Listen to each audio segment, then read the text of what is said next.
Welcome back to SB Nation's live National Signing Day coverage. I'm Ryan Nanny. With me is Mr. Signing Day himself, Bud Elliott. Bud, how do you feel near the end of this, the biggest day of your year in some ways? Kind of the light at the end of the tunnel. Yeah. I feel slightly tired, happy that for the most part it seems like the kids went where they wanted to go. We didn't have a whole lot of interference this year, like parents absconding with letters or coaches refusing to fax letters. And that's the real big thing here, is that the kids go places that fit their game and where they want to choose. I mean, I hear you say that, but I do like it when somebody, From a web traffic perspective. Yeah, I love when mom takes off and runs at like a 4.840 down the hallway with the fax. Or it'd be like, wait, you sent an unsigned letter. What happened? Oh man, what's going on here? Or I like the announce to school on TV, right. the Cyrus Kwanjo move. I call it. We should do an awards thing. It's like, all right, here's the Cyrus Kwanjo. Right. You announce on TV for one, and then you fax in the letter to another. Or even the I forgot the kid's name. He faxed one to Clemson and to Florida State on the same day. Right. You use this as a good example of legal principle, I believe. This is, yes. So what controls whether you sign the one first or whether you fax the one first? It all depends. Yeah, these are the weighty issues we deal with on the most important legal day of the because we still use calendar. Technology like fax machines, which is ridiculous. Right, because we're very important.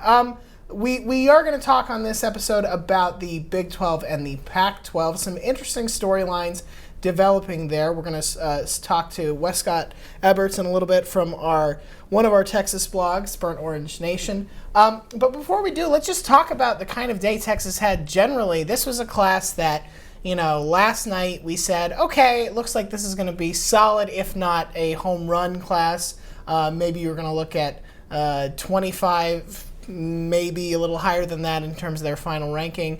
They really killed it, though, once they actually got to this part of the day. They did. I'm so impressed with the job that Charlie Strong has done there on the recruiting trail. Think about this. Texas has been terrible on the field. Yep. And in fairness to Charlie Strong, he took over a situation both on and off the field that was kind of a disaster. Yeah. And yet, coaches are typically able with their first full recruiting class to get a big-time bump. Well, this is Charlie's second full recruiting class. That bump sometimes goes away, but he was able to overcome that, pitch some playing time on defense, pitch a need on offense for some more playmakers, and man, they really killed it, especially on the defensive side of the ball. They go from outside the top 25 to, I believe, a top 10 class now and the best class in the Big 12. And when you consider what they're dealing with in-state in terms of Houston recruiting well out of what we thought its weight class was. TCU and Baylor both had very nice days as well. Texas A&M sort of historically has, in recent years, been really strong taking Texas recruits away. So it's not as if the universe in which they operate got a lot easier. So that, in some ways, it makes it even more impressive what they were able to do. Exactly. And people will look at it and say, Texas signed only one of the top 10 recruits in the state. And that's true. But Texas is a very deep state, and you have to look deeper than that. And they signed quite a few of the top 30 players in the state, especially on defense. And Texas is quickly amassing a level of talent on defense that's pretty much unparalleled in the Big 12. We'll have to see what happens on offense. The guys they signed last year when they took a bunch of offensive players are going to have to come through for them. And if they do, Texas could really get things rolling under Charlie Strong. If they don't, the new coach of Texas will have the best defense in the Big 12. That's a nice problem to have, I guess. So let's talk a little bit about what we're looking at the top of the rankings. Like you said, it was kind of a day that it went according to plan in a lot of ways. Surprise! Alabama finished with a really great class. Surprise! Florida State finishing with a really impressive number as well. Is there anybody that you look at when you scroll down sort of these almost final rankings, or recruiting isn't quite over yet, and you say, okay, that's a class that really stands out to me, that either for good or for bad, you're surprised to see them wind up where they are?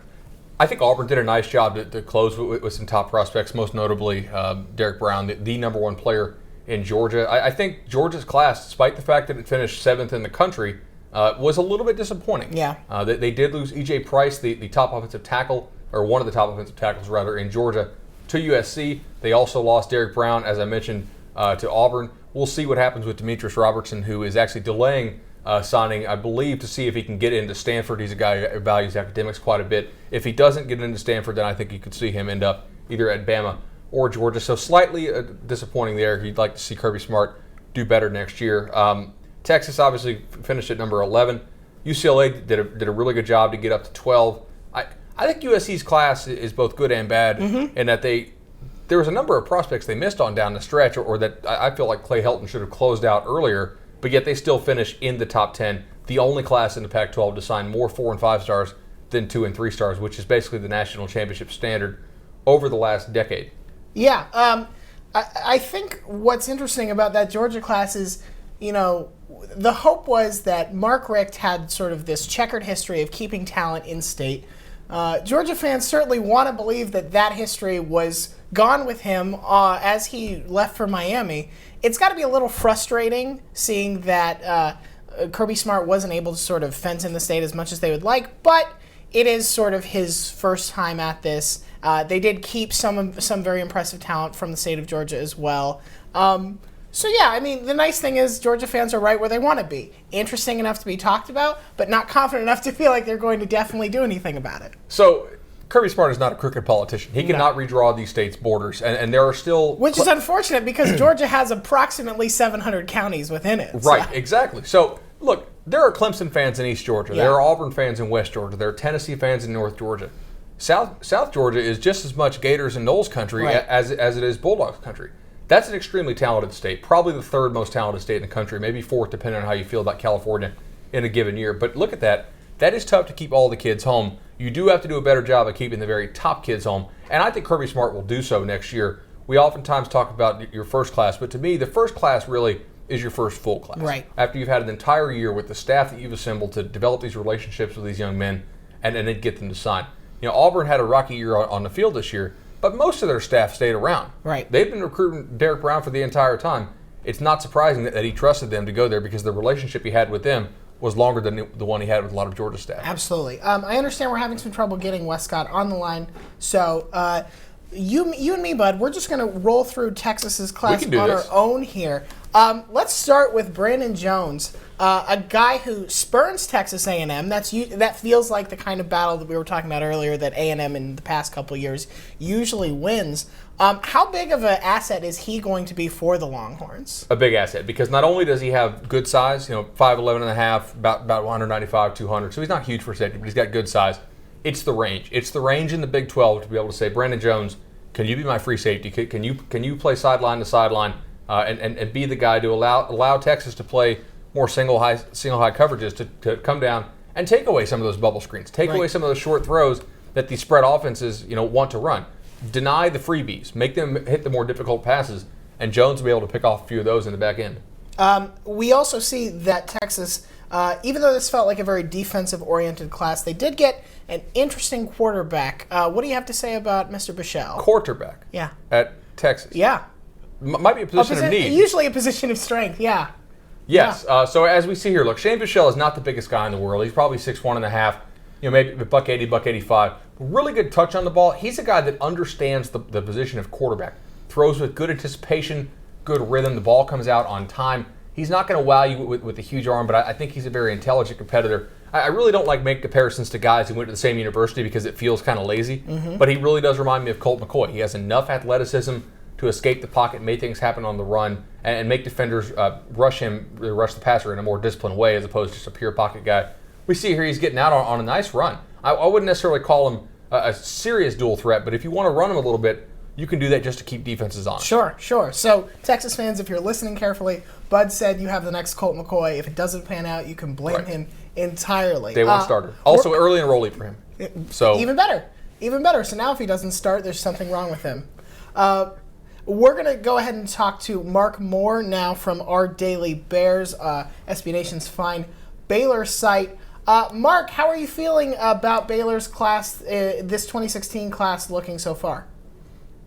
Well, as I jumped on the call, I heard you guys talking about Brandon Jones, and to be honest, I'd feel a lot better about it if we had Mr. Jones, if we'd received Mr. Jones' commitment today. But that being said, I feel like Baylor's in a really good spot. I think the most recent rankings have us somewhere around 17th in the country, which will be our highest ranking under Art Briles, our highest ranking in probably 20 years, which sounds ridiculous to say, but I'm very happy with the way that they recruited, particularly at wide receiver, cornerback, which was a couple of, I don't know about need positions, but definitely positions that are important in the Big 12.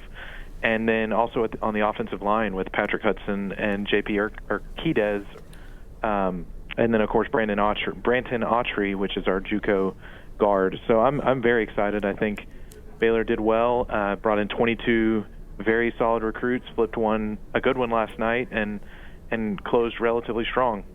Let's focus on that position, wide receiver. Two very interesting prospects that Baylor signs, Trendavian Dixon and Devin DuVernay. I know Art Briles had some things to say about Devin DuVernay in particular, comparing him to other athletes he's had at Baylor, which when you talk about Baylor and you say this is one of the fastest guys we've ever had, that's an awfully high bar. What kind of impact do you see either or both of these guys making potentially early on in their Baylor careers? I'm not as convinced about Trendavian Dixon, even though he has what's probably the more storied high school career, having broken the national receiving record for touchdowns in a season, and then I believe again in a career over the last 2 seasons. But I'm very excited about Devin's ability to be able to come in next season. I think Baylor has an opportunity at inside receiver where they like to work guys in. That's where Corey Coleman started. That's where K.D. Cannon started. That's where Kendall Wright started way back now in 2009. So I think that they'll work him in there, and it'll be a position where he can make a big impact. And if it's true, I mean, saying that he's the fastest person that Baylor has ever recruited, considering some of the people like Cannon that we've brought in, that's extremely high praise. And I don't know if it's true. I'm not a track guy. I don't know if it's true, but I'm excited to think that it might be. Yeah, it's a bold claim, certainly, to throw out there.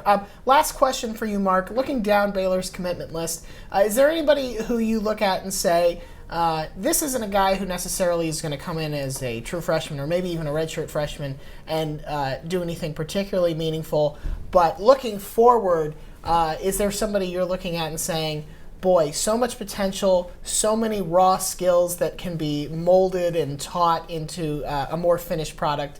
Who's that one guy for you on this Baylor list? Well, I think the easy answer would probably be Patrick Hudson, but he was actually either our highest ranked or second highest ranked recruit. I think he's a very talented player, obviously, from his ranking, but that won't actually make an impact immediately on the offensive line. They're going to need to mold him. They're going to need to shape him from the high school to the Big 12 level.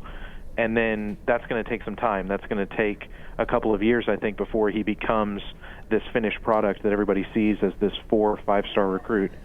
But I think another one would be somebody that I've actually been a little bit interested in recently is Jared Atkinson, who was a quarterback at Mesquite Horn High School in Texas until this year and then moved to wide receiver.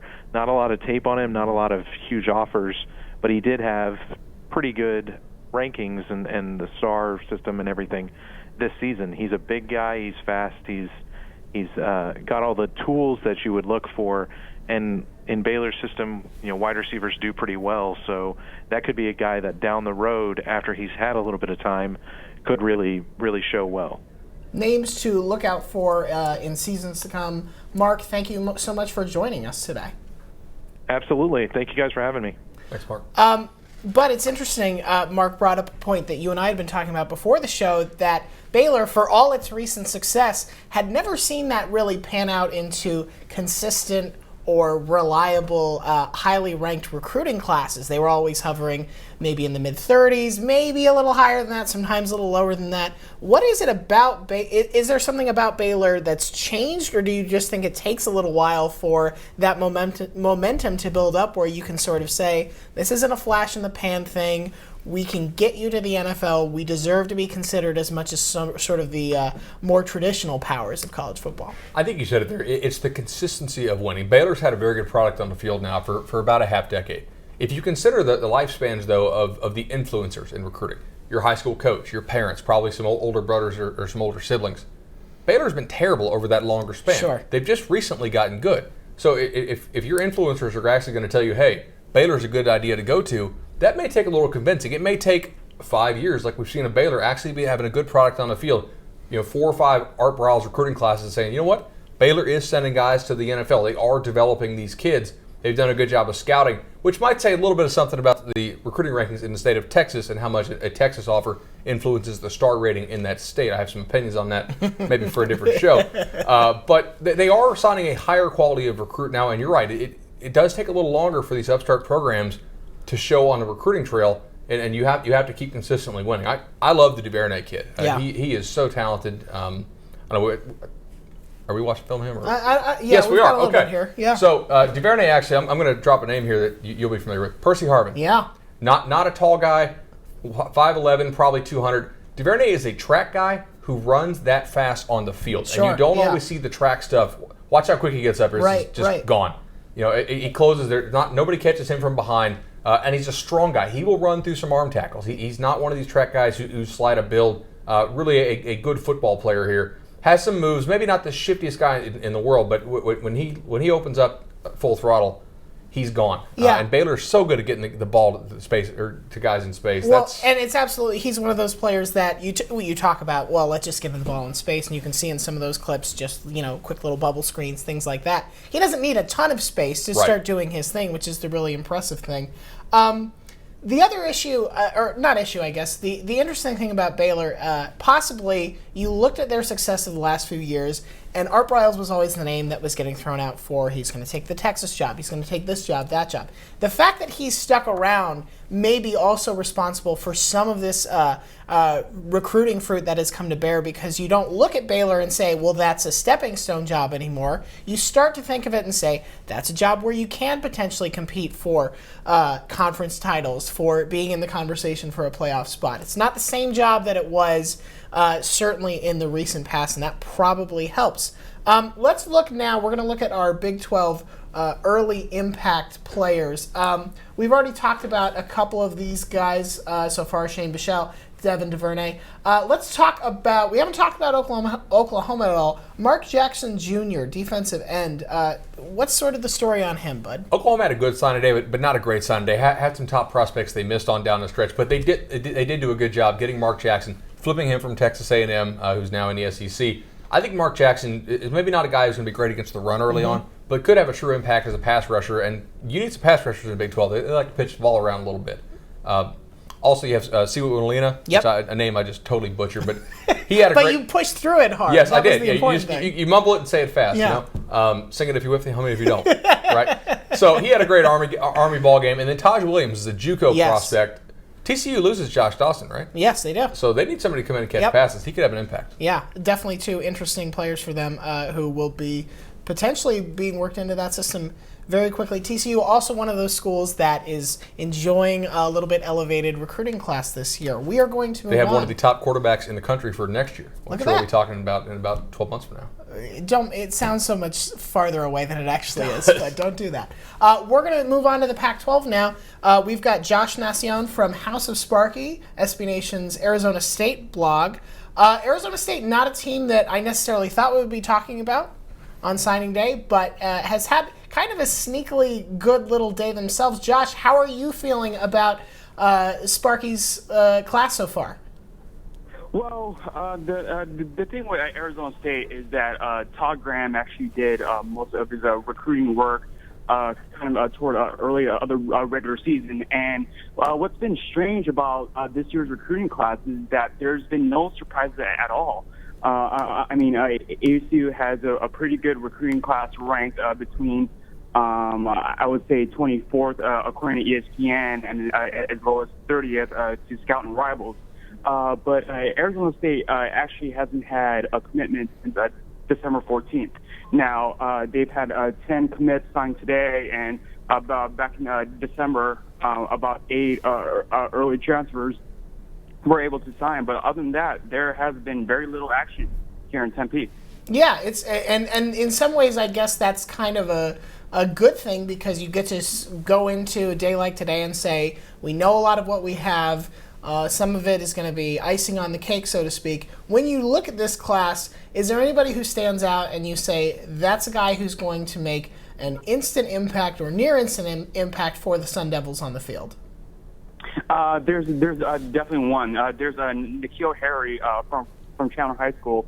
When when he was re-rated about a couple weeks ago, he's now the number one receiver, depending on which recruiting service you look at. But he's almost a consensus number one receiver.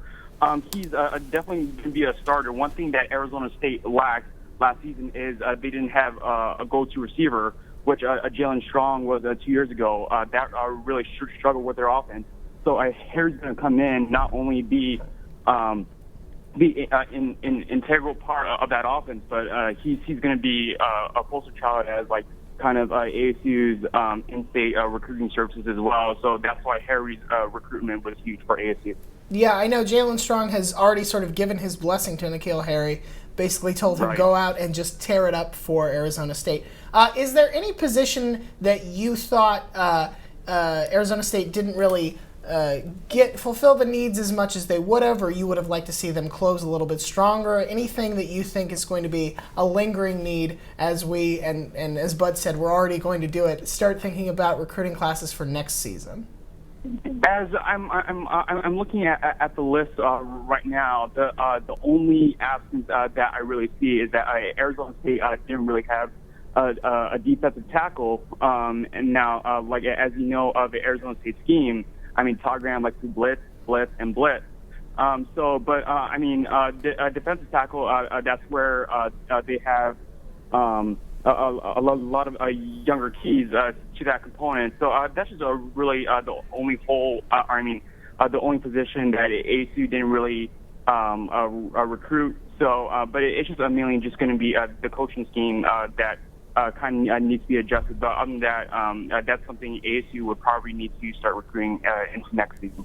Sounds great, and we look forward to seeing what Arizona State can do on the field this season. Hopefully it's going to be a bounce-back season for them. Thanks so much for joining us, Josh. Thank you.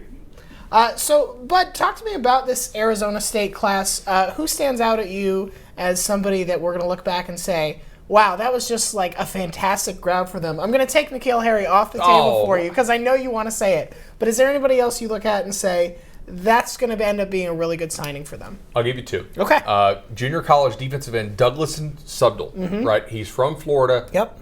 Florida State tried to get in on this kid late, and he told him, no, I'm solid at Florida State, or solid Arizona State, wouldn't even take a visit. A high-quality player that was some SEC teams certainly wanted, could come in there and make an impact on Arizona State for the pass rush.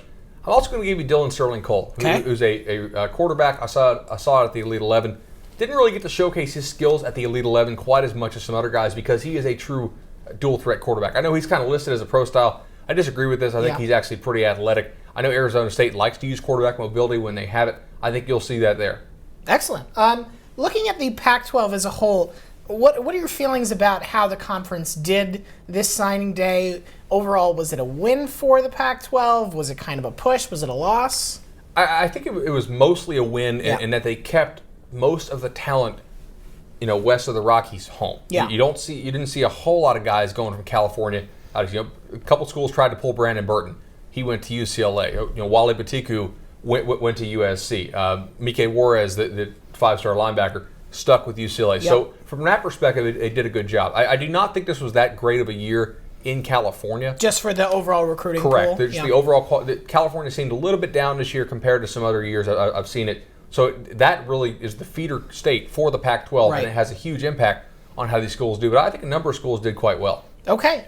For more talk about the Pac-12 and how their recruiting day went, we're going to welcome back to the show Jamie Uyeyama. Jamie, do you agree with Bud? Do you think this was overall a win of a day for the Pacific 12 Conference? Or do you think he's underselling or overselling how the conference did as a whole? No, I think as a whole it was good, especially at the top of the conference, USC, UCLA, and Stanford especially. I don't think it was a particularly great day or a great win for Oregon in general, but like Bud was just saying, it wasn't a great year for talent in California. And when you look at it this year more so than even last year when USC and UCLA both had good classes, they kept the best players in California there at those two schools this year. They did a much better job with it. Let's talk about USC and UCLA sort of continuing what feels like age-old pattern at this point of the two LA schools dominating Pac-12 recruiting. Was there one school that you thought did particularly a more impressive job than the other? One school that you think maybe finished more strongly than the other? I would probably give the edge to USC just because not only did they already had the guys in place where they had the top wide receiver out west in Taylor Vaughns, they had the best slot receiver in Trevon Sidney, they had the best defensive end in Oluwaye Batiku. But you look at it, they got probably the second best defensive end out west in Connor Murphy, a kid who looked like he was going to maybe go to Michigan. They ended up winning out for E.J. Price. He's probably one of the best offensive tackles in the nation. It wasn't a great year for offensive linemen in California, and when Jonah Williams went out of state, so landing E.J. Price was huge. And then Jamel Cook from Florida State, flipping him was massive. And they actually stole, the top running back from Oregon's class as well. I'm not going to even try to butcher his name right now, but he's the leading rusher in the state of Hawaii. And really impressive kid, great burst. Kid who did really well at the opening this summer. So let's talk about Oregon. I think if there is a school that you look at and you're sort of like, that's a little unusual to see them in this recruiting spot, it is the Ducks this year. Do you think this looks like just a one-year blip where things didn't happen to go Mark Helfrich's way, or does it feel like Oregon is starting to lose some of the stranglehold it had in kind of along with Stanford in the Pac-12 North? I think it's more of what we were talking about before with California not being as deep. Right. So usually there's just more guys to get for them there. So he didn't really do a great job in California. They got a pretty good linebacker in Darian Franklin. It was a better year in the state of Oregon. Usually they don't have maybe they have one guy who's a four-star kid. They got two pretty good kids from Central Catholic in Portland this year. Lamar Winston is a pretty good outside linebacker. Braden Breeze, pretty good safety. They landed a really good receiver from Dylan Mitchell from Tennessee. They do well at the skill positions, but it just wasn't a great year. They didn't do particularly well in Hawaii like they usually do. Wasn't a great year in California. I think it was more of a blip on the radar. The one thing that I would be concerned about is they didn't land at quarterback again. I know they're getting another FCS transfer this year, but they didn't land that guy that you would say this is the quarterback of the future. I know they landed Travis Waller last year, but the jury's still out on him, and it would have been nice if they landed another high Elite 11 type of kid in their class this year. Sure. Last question before we let you go, Jamie. Outside of sort of the traditional powers in the Pac-12, which school do you think had the most impressive signing day and gave its fans the most to be excited about in terms of building a more fruitful future? I really like Washington's class. Yep. I know they're kind of like a hot team right now anyways in terms of they got a lot of young guys coming back, and I really like what they were able to put together. And it wasn't necessarily winning guys. They didn't win the battles on signing day, but they won leading up to it. Byron Murphy's probably the second best corner out west this year. Really good corner out of Arizona. Everyone thought he was going to stay in state, go to ASU, but he ended up going up to Seattle. They got a really good in-state safety in Taylor Rapp. They landed all of the kids that were good in the state of Washington. They landed them this year, and they landed the next tier of kids in California. They landed the best ones out of them all. And even though the classes, it's a smaller class. They only signed 17 kids. They could only sign 17 kids this year. But I really like the quality, over the quantity that they signed in this year. Going to be very interesting to see what the Huskies do with a lot of young talent on the roster. Jamie, thank you so much for joining us again, and we will talk to you soon. Thanks a lot. You were saying this as well. Chris Peterson is just really, considering on the field, you don't necessarily see a lot to be like, wow, this is a massive turnaround going on. There is a buildup of something going on with the Huskies. They feel like a team that we're going to have to start paying a lot more attention to in the pretty near future. No doubt. Back in the days of Pete Carroll, USC would have signed Byron Murphy. Yep. There's no doubt about it in my mind. But USC is in a bit of a state of flux, and that's created some wiggle room for some of these other schools to sneak in here and steal some good kids. Washington, I feel like, has done a great job of evaluating under Chris Peterson, and now they're starting to sign some more of the top kids. Yeah. Let's talk about UCLA for a little bit. They picked up one of the this wasn't necessarily a unexpected signing, but Mike Juarez signing with them. You can see just our top five here. So much defensive talent, especially at the linebacking position. It feels almost like an embarrassment of riches. But what makes Juarez so much more special than some of these other very highly touted linebacker recruits that we're talking about? I think range is really the thing there. He has length and range. I mean, we're going to watch him here. He's going to burst off the edge, beat his guy here. Yeah, that's. Now we're going to pick up the fumble and rumble. Juarez really does have good length. I think he has nice upside as a pass rusher. Really can get after the quarterback. But I think you can also use him in flats coverage. I think he's going to bat down some passes for you. I don't think he has to be just a defensive end type thing. I know he was used in high school a lot like that. Right. I think he has the versatility to play more as potentially a 3-down linebacker. Yeah, so this is potentially a player that you can move around the field, and the offense will have to always pay attention to where he is because he has that versatility of skill set, basically. And they need some linebackers there because Yes. they lost Miles Jack. Yep. They lost. I'm going to blank on the other guy's name. They certainly had some losses to fill, and when you look at sort of what USC did in terms of the positions that they filled, you can see there's sort of a chess match going on where it's like, okay, USC's loading up on all these talented offensive players, UCLA's getting the defensive players, and we continue the battle of whoever's going to eventually lose the Pac-12 championship to the team from the north. Let's talk about Stanford very briefly before we sort of wrap up our overall here. Two interesting signings, quarterback and a tight end. We can cover them in whatever order you want to, but I want you to tell us about what makes these two players so exciting. All right, KJ Costello, Yep. first of all, this is the guy that Stanford beat Jim Harbaugh for. Yep. Jim Harbaugh signed Brandon Peters, and I like Brandon Peters a lot, but let's be clear, KJ Costello was his first choice, and Stanford kept him home in California, away from the big house.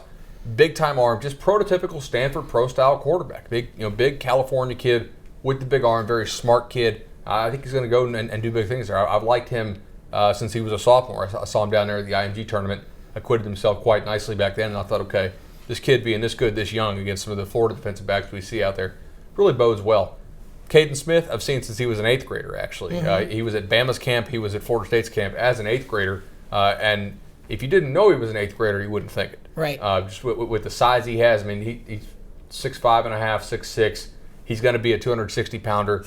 Jeez. Yeah, just a big That's time. terrifying to imagine. Shocking. Stanford got a great quarterback and a great tight end. Right. I wonder what they'll do with them. Probably nothing. Yeah, it's interesting to see what Stanford. I know you also have an opinion about David Shaw and the early signing period that some people may not be aware of. Well, so we saw all these stories this year, right? Yes. About Jim Harbaugh dropping recruits and Nick Saban dropping recruits, and did they drop them or did they not?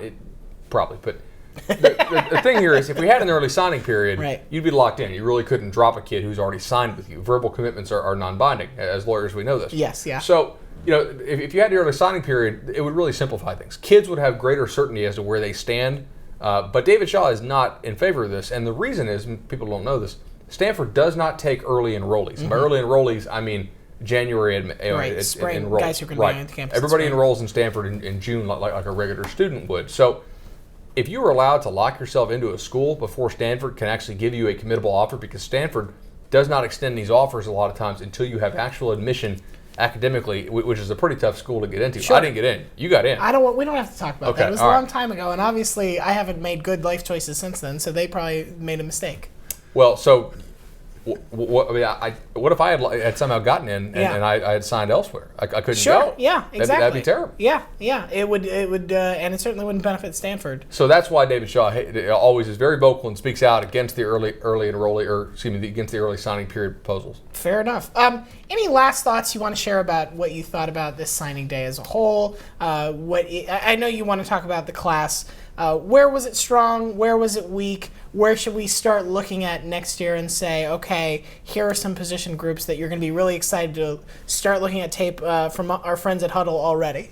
All right, so a couple things here. Much like the NFL draft, not every position is created equal every year. So we talk about the 1983 quarterback class or whatever the running back class. Back in 2014, the the running back class for recruits was insane. I mean, Fournette, Chubb, Dalvin Cook, I can go on and on here. This year, defensive tackle is loaded. Rashawn Gary, both the Lawrences. I was going down the list, and I'm thinking, man, the kid at 25, the kid at 28 are really good quality players that I think are going to be multi-year starters at big-time programs. Defensive end, not so much. I feel like we had Wally Batiku at number 1 who went to USC, but the rest of these defensive ends out there this year, at least the pass rushers, are kind of more developmental types. They're guys who are 215, 220. We didn't have that plethora of 250-pound pass rushers that we've seen. The physical freaks, Correct. basically. And then at quarterback, this year was a very heavily slanted pro-style quarterback year. The dual-threat kids out there, I don't feel were nearly as good as they've been in years past. Next year, we will see that change. TCU's got a stud coming in. Lowell Narcisse out of Louisiana is a player that at Auburn and LSU, everybody's going to be looking at hard. You got a lot of really good dual threats next year to look at. I think corner will be good. It was good this year, and I think it'll be good next year as well. But the interesting kind of different shifts along the defensive line and quarterback are things to watch. How much time are you going to take off between the end of this signing period and prepping for the next one? Let me see. I'm getting married in March. Right. And sorry, ladies. Yeah. I mean. And other than that, it's just going to be right back to the grind, pretty much. Well, no, because I feel like I'm going to have some tasks to do to prepare for the wedding. Saying yes a whole lot. Yeah, okay. So I'll probably take a couple weeks off from just hardcore 2017. Again, I got married. It's not that hard. You don't have to be that talented Fair to enough. do it. Go Gators. That's all we have today. This has been proof that a Florida State and a Florida fan can get along and work together in a perfectly safe environment as long as there are no Miami people to be seen. Thank you so much for watching. We hope you learned something, and we hope you remember that recruiting matters until it doesn't, and that's entirely up to you. We're excited to see some of these players make some very exciting plays in the upcoming season. Until then, it's the off season. I hope you're ready for it. Thanks for joining us. Roll Tide.